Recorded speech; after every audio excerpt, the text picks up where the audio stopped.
Good morning, अस्सलाम वालेकुम, नमस्कार। ये वीडियो सीबीएसई बोर्ड के एग्ज़ाम रद्द होने के फैसले के बाद छात्रों द्वारा पूछे गए सवालों के ऊपर बनाया जा रहा है। हज़ारों सवाल हेल्पलाइन नंबर पे पूछे जा रहे हैं और सीबीएसई बोर्ड की परीक्षा रद्द होने की अधिसूचना 2 शब्दों की। अब बच्चों के मन में सवाल आना लाजमी है कि उन्हें पास माना जाए।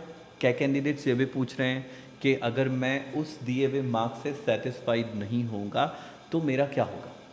इस तरह के और भी सवाल आए कि क्या उन्हें दोबारा ऐसे हालात में एग्जाम्स देने का मौका मिलेगा। कई जानकारियों को इकट्ठा करने के बाद ये महसूस होता है कि 28 से ज़्यादा राज्य, मतलब लगभग 29 राज्य, ये चाहते थे कि एग्जाम्स कराए जाएं।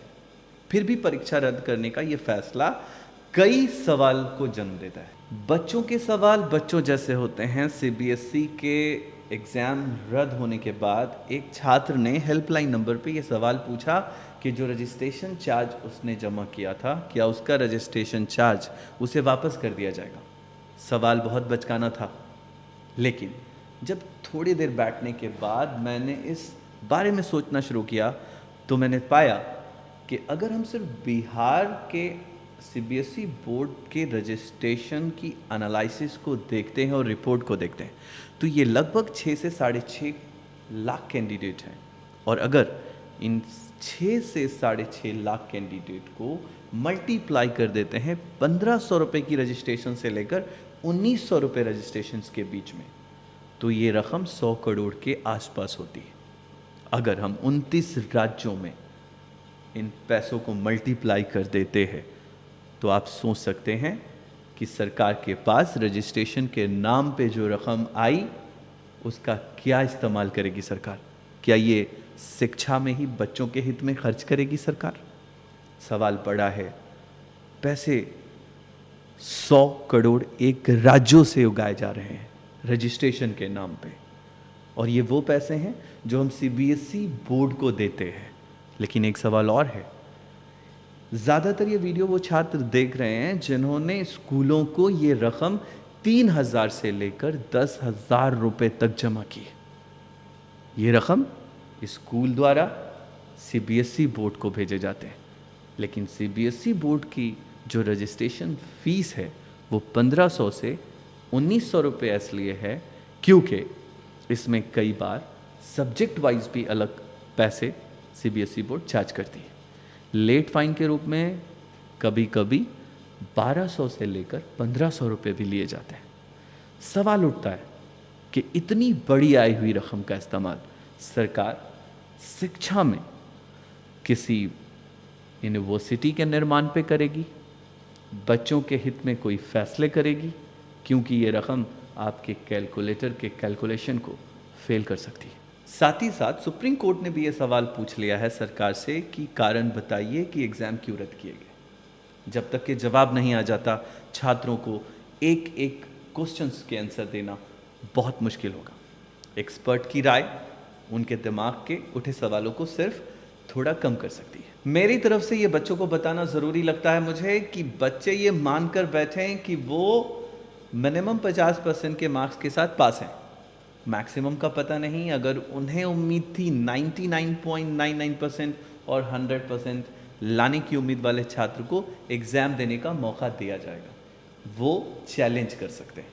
लेकिन मेरी दूसरी राय, दूसरा मशवरा उनके लिए ये भी होगा कि साथ ही साथ जिस तरह वो एग्ज़ाम्स की तैयारी कर रहे थे वो अपने एग्ज़ाम्स की तैयारी करते रहें, जैसे नीट की तैयारी, जेईई मेन की तैयारी और स्टेट में कई एंट्रेंस एग्ज़ाम की तैयारी जिस प्रकार वो कर रहे थे उसे वो लगातार करते रहें। इससे उन्हें डीमोटिवेट होने की आवश्यकता नहीं है। आप सभी जानते हैं कि सेंट्रल यूनिवर्सिटीज़ में एडमिशन की प्रक्रिया में मौजूद बच्चों की तादाद कम होती है क्योंकि वहाँ सीटें कम हैं।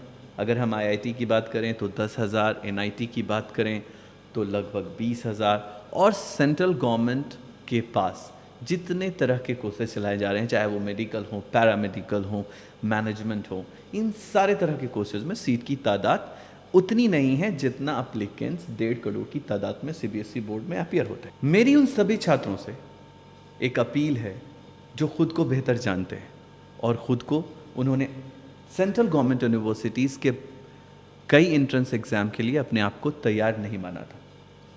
अगर वो सिर्फ स्टेट गवर्नमेंट के छात्र हैं या फिर वो अपने नामांकन की प्रक्रिया में आगे बढ़ना चाहते हैं और वो अपने आप को NIT, IIT, IIM और दूसरे किसी भी ऐसी सेंट्रल यूनिवर्सिटी का खुद को हिस्सा नहीं मानते, तो उन्हें राज्य स्तरीय शिक्षा व्यवस्था पर विश्वास रखते हुए अपने एडमिशन की प्रक्रिया में आगे बढ़ना चाहिए, अपना वक्त ज़ाया नहीं करना चाहिए। एक बार सरकार द्वारा सारी एक्सप्लेनेशन आ जाने के बाद एक वीडियो द्वारा सारी जानकारी दी जाएगी, मार्क्स के ऊपर सारी जानकारी आपको दी जाएगी, एडमिशन प्रक्रिया के ऊपर, साथ ही साथ एडमिशन प्रक्रिया किस तरह पूरी की जाएगी 2021 की, और इस एडमिशन प्रक्रिया को कब तक चलाया जाएगा 2020 के सेशन के लिए।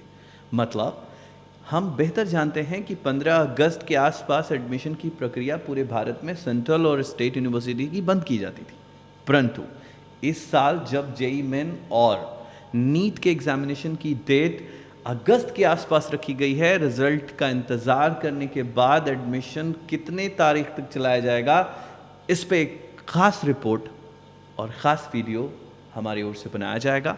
सरकार की रिपोर्ट आने तक इंतज़ार करना ही होगा हमें इन सारे बातों को आप तक पहुंचाने के लिए और सही जानकारी के साथ। हम आपसे अंत में अपील करते हैं, रोज़माइन एजुकेशनल एंड चैरिटेबल ट्रस्ट की मुहिम संकल्प को यदि आपने अभी तक ज्वाइन नहीं किया है और सब्सक्राइब नहीं किया है, बेल बटन को नहीं दबाया है, तो इस तरह के अपडेटेड वीडियोस आप तक नहीं पहुंचेंगे और आने वाली इन्फॉर्मेशन आपसे छूट सकती है। हम आपका सहयोग चाहते हैं। हर एक जानकारी के ऊपर शिक्षा में हम एक मुहिम के तौर पे आपके बीच योजनाओं को, स्कॉलरशिप को और एडमिशन की प्रक्रियाओं के ऊपर में वीडियो बनाते रहें, कई कोर्सेज की जानकारी देते रहें।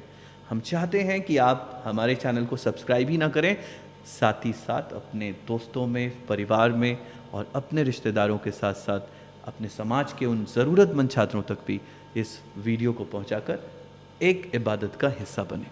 Thank you.